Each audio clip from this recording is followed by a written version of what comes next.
बिस्मिल्लाहिर्रहमानिर्रहीम। अस्सलाम वालेकुम। मैं हूं शहबाज चौधरी और आप देख रहे हैं मेरा YouTube channel daily trends. Nadreen, कल इमरान खान का 26 नवंबर का रावलपिंडी का जलसा था। उसमें इमरान खान ने तकरीर की, उसमें और भी बहुत सारी तकारीर हुई। शहबाज गिल ने तकरीर की, आज़म सवाती ने तकरीर की, और उन तकरीरों के ऊपर क्या हंगामा खड़ा हुआ। आज़म सवाती साहब की गिरफ्तारी भी हो चुकी है और इमरान खान साहब ने बड़ी एक अहम तकरीर की और बड़ी अग्रेसिव स्पीच जिसे आप कह सकते हैं वो एक तकरीर थी।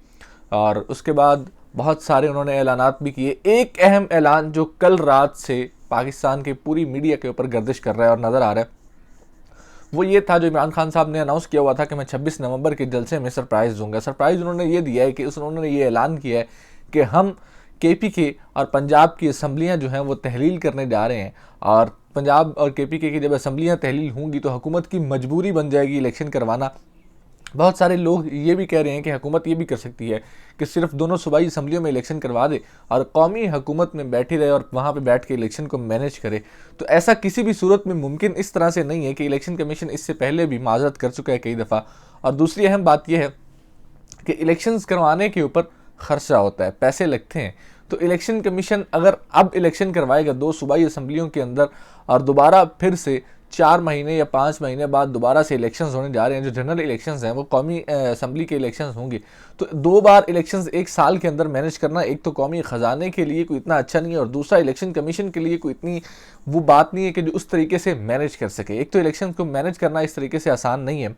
तो इस इमरान खान के ऐलान के बाद पाकिस्तानी सियासत के ऊपर क्या असरात पड़े। बहुत सारे लोग ये भी कह रहे हैं कि इमरान खान उनसे इस्तीफे लेने आए थे और उनकी हुकूमत गिराने आए थे, अपनी हुकूमतें गिराकर वापस चले गए और अपने इस्तीफे देकर वापस चले गए। बहरहाल पिछले 2 से 3 महीनों के अंदर पहली एक इमरान खान की ऐसी सियासी चाल थी जो एक बेहतर सियासी चाल थी। उसके बाद इमरान खान की सियासी इस ऐलान के बाद बहुत सारे ऐलानात भी आए, राना सनाउल्लाह का बयान भी आया और दीगर जो है जो पीडीएम की क़यादत है उन पीपल्स पार्टी की तरफ से भी एक बयान आया। इवन के बिलावल भुट्टो जरदारी साहब ने भी ट्वीट किया।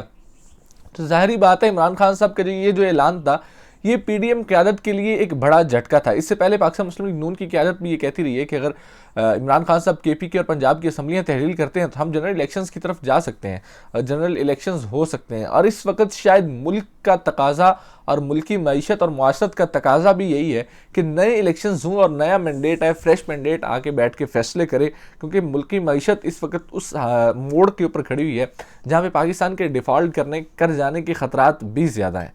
तो यहाँ पे एक कोalition हुकूमत जिस तरीके से पीडीएम हुकूमत है, इत्तेहादी हुकूमत है, 13 से 14 पार्टियाँ हैं, स्टेक होल्डर्स ज़्यादा हैं, फैसला उस तरीके से हो नहीं पा रहा। और एक हुकूमत जो बैठी हुई है वो हुकूमत उस तरह से फैसला कर नहीं पा रही।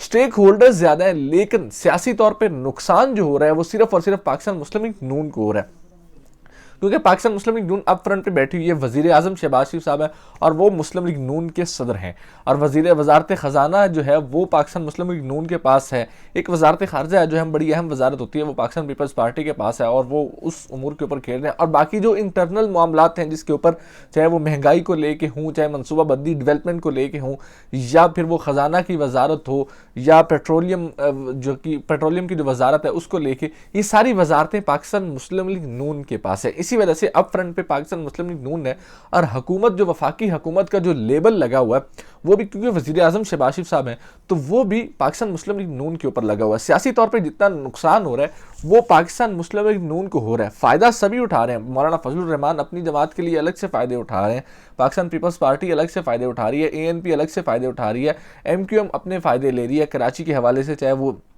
बल्दियाती इलेक्शंस हों या इस तरीके से हों, या बलूचिस्तान की जितनी पार्टियां हैं वो अपने फ़ायदे उठा रहे हैं। हर पार्टी अपने अपने फ़ायदे तो उठा रही है लेकिन जो सियासी नुकसान है वो डिवाइड होने की बजाय पाकिस्तान मुस्लिम लीग नून को ज़्यादा। यही वजह है कि राना सनाउल्लाह साहब ने कल भी ये बात की। वो परसों तकरीबन पिछले 3-4 दिन से अगर देखें तो जैसे ही कमान में तब्दीली की जो खबरें हैं वो आई हैं और उसके बाद तैनाती का अमल मुकम्मल हुआ है तो पाकिस्तान मुस्लिम लीग नून की हुकूमत के जो वज़रा हैं उनकी ज़ुबान में कदरे नमी आई है और बहुत ज़्यादा चीज़ें नरम होना शुरू हुई हैं। तो राना सनाउल्लाह साहब के परसों के स्टेटमेंट भी यही थे कि अगर इमरान खान साहब सियासतदान बन के बात करें, हमारे साथ आके बैठ के बात करें तो हम इलेक्शंस की बात करने के लिए तैयार हैं। और कल भी उनकी यही स्टेटमेंट थी कि हमें गारंटी दी जाए पाकिस्तान तहरीक इंसाफ जो है वो पंजाब की और केपी की असम्बलियाँ तहलील कर देंगे तो हम कौमी असम्बली तहलील करने के लिए तैयार हैं। आप असम्बलियाँ तहलील करें और हम इलेक्शंस में जाने के लिए तैयार हैं। उसके बाद पाकिस्तान पीपल्स पार्टी के जो चेयरमैन हैं बिलावल भुट्टो साहब, पाकिस्तान के वजीर खारजा भी है, उन्होंने भी अपने ट्वीट में इज़हार की कि पाकिस्तान तरीके इंसाफ के चेयरमैन इमरान खान साहब ने ये ऐलान किया है असम्बलियाँ तोड़ने का, तो वो एक इस तरह का ऐलान है कि शायद ये चीज़ें मल्की सियासत में इस्तेहकाम नहीं लेके आएंगी। बिलावल भुट्टो साहब, इस्तेहकाम तो वैसे भी पाकिस्तानी सियासत में पिछले 6-7 महीने से नहीं है, शायद नए इलेक्शंस के बाद हालात बेहतर हो जाएं, एक पार्टी हुकूमत में हो, जिसको अवाम मैंडेट दे वो पार्टी हुकूमत में हो, तो इस्तेहकाम, सियासी इस्तेहकाम का रास्ता जो है वो सिर्फ और सिर्फ इलेक्शंस हैं। कल इमरान खान साहब ने जब ये तकरीर की तो बहुत सारे लोगों ने ये कहा जी शायद ये इमरान खान की फ्रस्ट्रेशन है, या इमरान खान साहब कुछ और करना चाह रहे थे, कुछ ऐसा जो अपना आखिरी कार्ड था। ये इमरान खान साहब के कार्ड बहुत देर से मौजूद था, जब से 17 जुलाई के बाद पंजाब के अंदर हुकूमत कायम हुई थी पाकिस्तान तरीके इंसाफ की। तो एक सवाल ये भी उठा कि क्या परवेज़ इलाही साहब जो हैं वो इस बात के ऊपर राज़ी होंगे कि असम्बलियाँ तोड़ दी जाएँ, क्योंकि वो वज़ीर आला हैं और बड़ी मुश्किल से वज़ारत आला उन्होंने ली है पाकिस्तान मुस्लिम लीग नून से लड़के, और पाकिस्तान मुस्लिम लीग नून और पीपल्स पार्टी से लड़के तो ली है। अपने घर की लड़ाई में चौधरी शुजात हुसैन साहब के साथ उन्होंने सारी ज़िंदगी सियासत की और सारी ज़िंदगी उन्होंने उनके साथ गुजारी है, और ये वाहिद वज़ारत आला थी जिसमें चौधरी शुजात हुसैन साहब परवेज़ इलाही के साथ नहीं थे। तो इतनी मुश्किल से वो वज़ारत आला ली गई थी, क्या वो छोड़ेंगे? तो बहुत सारी बातें ये भी थी, लेकिन मोहन इस्लाही साहब ने ट्वीट किया कि हम वो वज़ारत जो जैसे इमरान खान साहब ने हमें वज़ीर आला बनाया था उसके बाद हम बोनस पे चल रहे थे, तो जैसे ही इमरान खान साहब कहेंगे हम तो असम्बलियाँ तोड़ने के लिए तैयार हैं, इमरान खान साहब जैसे कहेंगे असम्बलियाँ तोड़ेंगे। और उसके बाद जो है ये भी कहा गया कि इमरान खान साहब जो हैं वो असम्बलियाँ नहीं तोड़ेंगे या और बहुत सारे इस्तीफे देंगे। लेकिन मामला ये है कि इस वक्त गेम इमरान खान के हाथ में आ चुकी है, और पाकिस्तान जो PDM है, पाकिस्तान की वफाकी हुकूमत जो है वो इस वक्त परेशान है, क्योंकि अब जो इमरान खान ने कार्ड खेला है उसके बाद ज़्यादा से ज़्यादा अप्रैल मई तक हमें इलेक्शंस होते नज़र आ रहे हैं, और पाकिस्तान के अंदर अप्रैल मई के अंदर इलेक्शंस का जो चांद है वो तुलू होता नज़र आ रहा है। कल की तकारीर बहुत अहम थी, शहबाज गिल साहब ने तकरीर की, आज़म सवाती ने तकरीर की।